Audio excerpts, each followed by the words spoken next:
Hello and welcome to Cooking with Phoenix. Today I'm going to be teaching you how to make a pumpkin pie. Ingredients.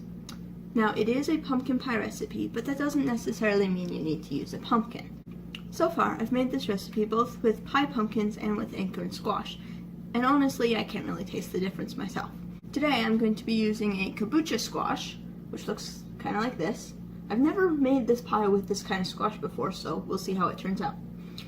In addition, other ingredients you're going to need vanilla extract, you're going to need brown sugar, some cinnamon, powdered cinnamon. You can also have some other spices as well. The recipe does call for pumpkin pie spice, which is cinnamon with some nutmeg and cloves mostly. But I don't have any of that right now, so I'm just going to use cinnamon. You're going to need 3 eggs, some salt. If you eat dairy products, you can use some butter. If you don't, use a butter substitute. I'm going to be using coconut oil. You can also use shortening. And you'll be needing flour. I'm using rice flour. The pie crust recipe will be different if you use a wheat flour, and I'll talk more about that when I get there. Yep, those are the ingredients. Equipment. You're going to need a cutting board and knife, and a blender. You will also need a mixing bowl and a pastry fork. This is not a pastry fork, this is a potato masher, but I don't have a pastry fork available to me right now, so I'm improvising. We'll see how it works. You'll also need a rolling pin. Again, I'm improvising, using a can because I don't have a rolling pin. You'll also need assorted measuring cups and spoons, and of course an oven. You are also going to need a cookie sheet and a pie tin. This isn't a pie tin, it's a cake pan, but I couldn't find a pie tin. Preheat your oven to 400 degrees Fahrenheit. Wash your squash.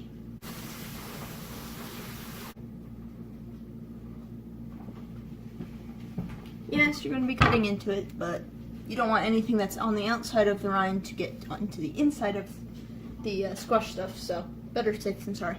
And switching camera views so you can see the counter. You won't be able to see my face much, sorry. Alright, next step, you're going to cut the squash in half. You will be tempted to just stab the knife in as far as you can and then try to go like this. Don't do it, you won't have much leverage. And now it's stuck, so. Don't try this at home, kids. Instead, insert the knife only partway in, and then cut. You'll have much more leverage, and it'll be safer. Make sure that your hand that's holding the squash does not go under the knife like this. Make sure it's always off to the side so you don't cut your thumb, because cutting your thumb is not good. And so just cut the squash entirely in half. Use that spoon and get the seeds out.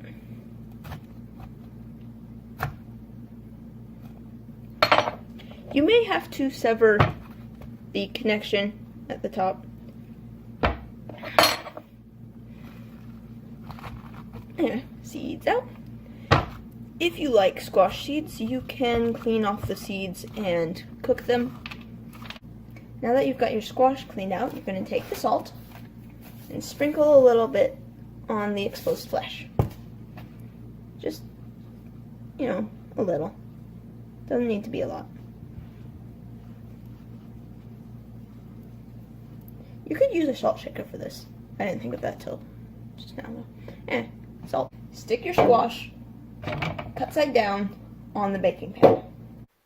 Stick the squash halves in the oven. Let them cook for 30 to 45 minutes until the paring knife can be inserted and removed easily. Now, while we're waiting on that, we can get started on the pie crust. First, we're going to need 1 1/4 cups rice flour.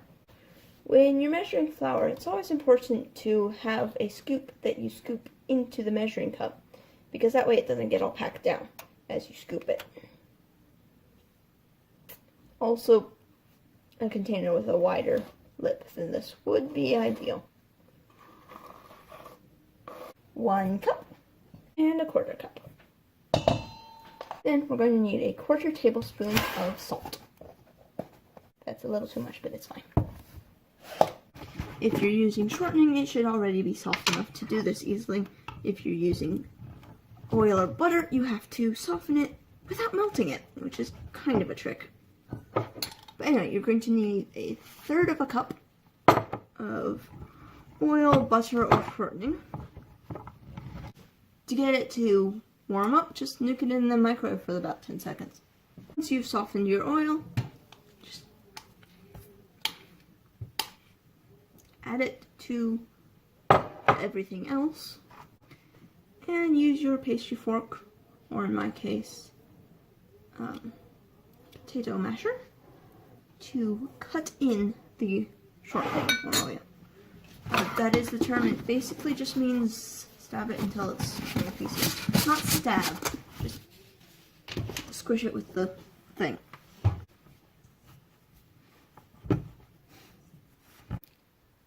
It should look approximately like this. See, the chunks of oil are small. Next, you're going to need to add about 6 tablespoons of water. The easiest way to do that is fill something larger with water and dip the tablespoons out. This is a rough measurement, so it's okay if you don't have exactly 6 tablespoons. 2, 3, 4, 5, 6. You might need a little bit more. You probably won't need less. Anyway, once that's added in, just mix it all together again. Use the pastry fork at first because it's going to be very goopy at first and you don't really want to touch it. But once it's mixed in sufficiently, just put your hands in there and start kneading.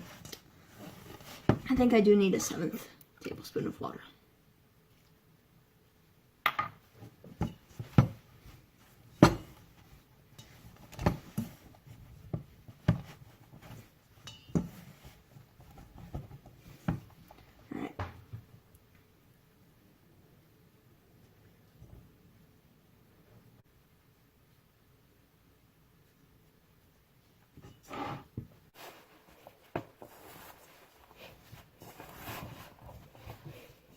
So what I'm doing is I'm scooping the flour up and squishing it into the rest of what I've got. I promised to tell you the difference between a wheat-based flour and a rice flour when I'm making this. So first things first, rice flour absorbs a lot more water. I'm going to even add another tablespoon. 8 tablespoons now. Rice flour absorbs a lot more water than wheat flour does. The original recipe called for 4 tablespoons of water. As you can see, I've doubled that. Secondly, if you make a pie crust with wheat flour, you do not want to do what I'm doing right now and knead it, because the gluten-y bits, they'll bind together and it'll make a very unpleasant pie crust, and you don't want to eat it. But with a rice flour, it still binds it together a bit, but since it doesn't have gluten in it, instead of binding it together and making it hard, it binds it together and makes it stay in one piece instead of falling apart.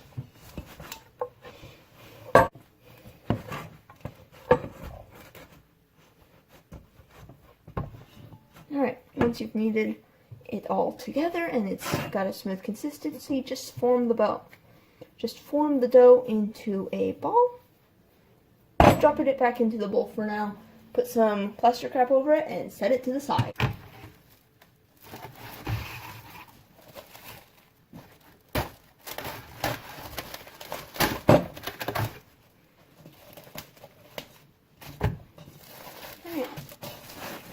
We're just going to set this off to the side now. It can proof while we work on the filling. Now that the squash is finished cooking, we'll take them out to the oven.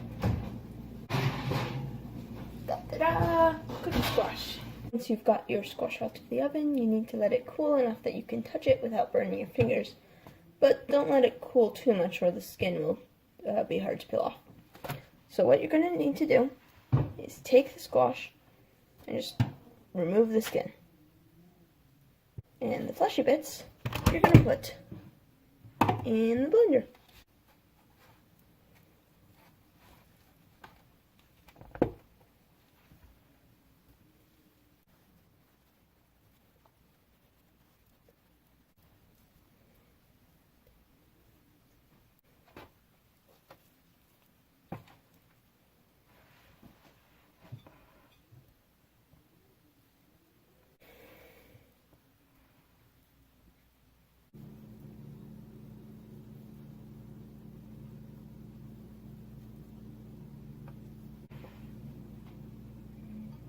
There we go.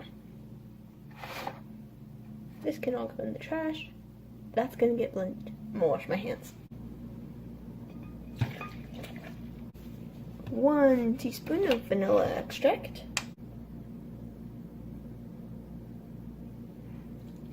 And yes, this is imitation. It's not the real thing. It should still work fine. Now brown sugar, you want to pack in. Or do it loose. Your choice. 1.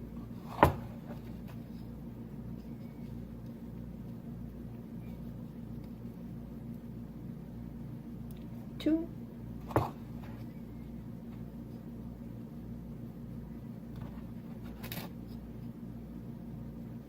3.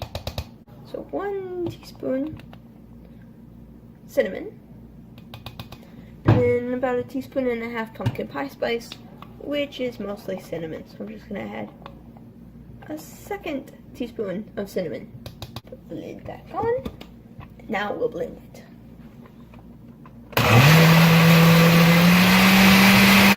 You may need to rearrange the contents of the inside.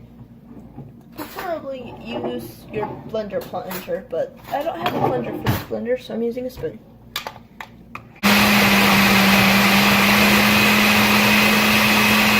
Okay.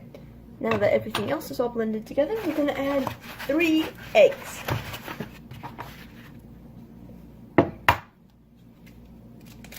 One,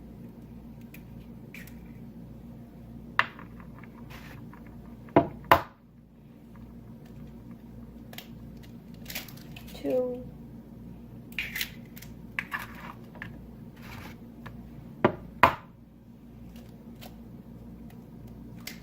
3.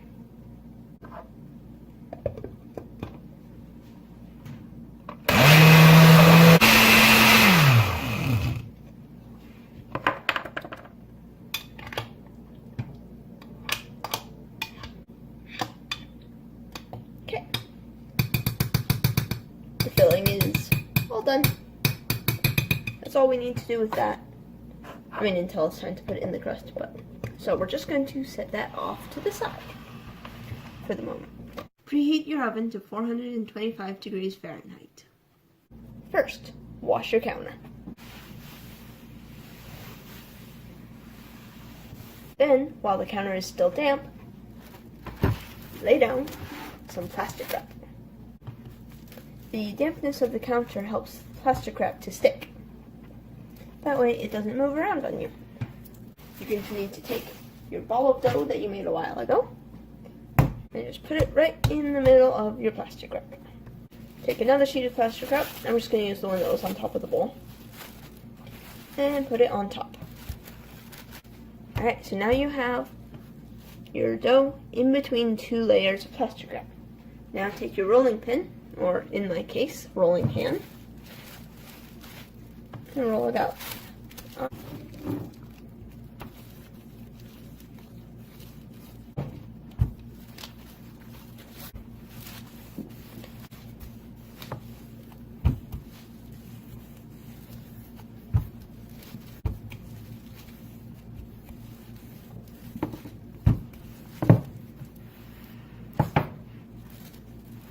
This smoothing is only necessary because it was a can and the edges of it marked. Remove the upper layer of plastic wrap. Set it aside or throw it away, whatever. Slide your hand underneath so it's all detached from the counter. Don't lift it very high. Put the pie tin centered directly over it and flip it all over. Gently ease the crust into the tin and remove the other saran wrap. Okay, now you can just adjust the crust as necessary, pull off any excess amounts, tuck the edges into the corner edge of the tin. If it breaks, that's what the pieces you pulled off the top are for. Just tap them in there and fix any breaks. It probably will break in at least one spot, I've yet to make a pie crust that doesn't break in at least one spot. But unless you're a professional chef, it probably will break on you.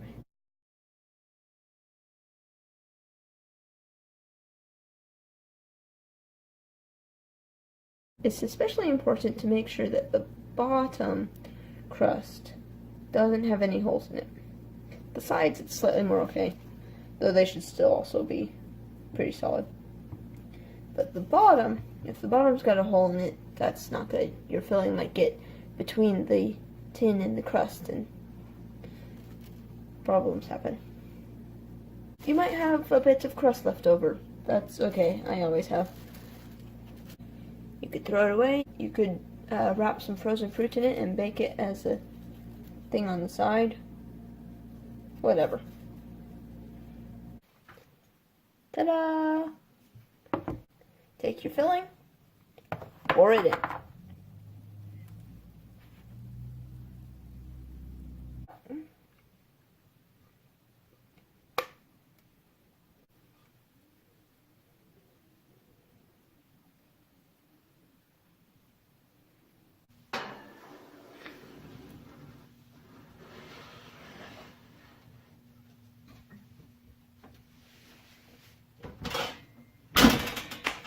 Bake the pie at 425 degrees for 15 minutes, and then lower the temperature to 350 degrees and bake it for about 50 to 60 minutes longer, or until a knife inserted comes out clean.